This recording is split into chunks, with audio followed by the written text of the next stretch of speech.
Oi, gente, estamos aqui agora no bairro Gótico, que é uma das vizinhanças da minha nova personagem do meu novo livro. E aí, vamos conhecer juntos o que tem aqui?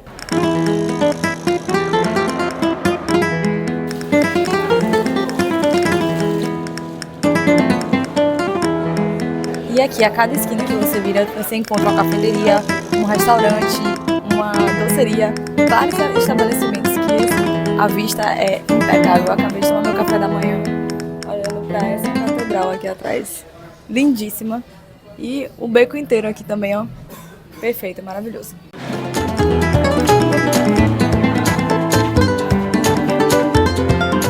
Aqui você literalmente se perde nas ruas, porque a cada esquina que você vira é uma coisa tão mais bonita do que a outra, que você pode vir sem roteiro tranquilamente.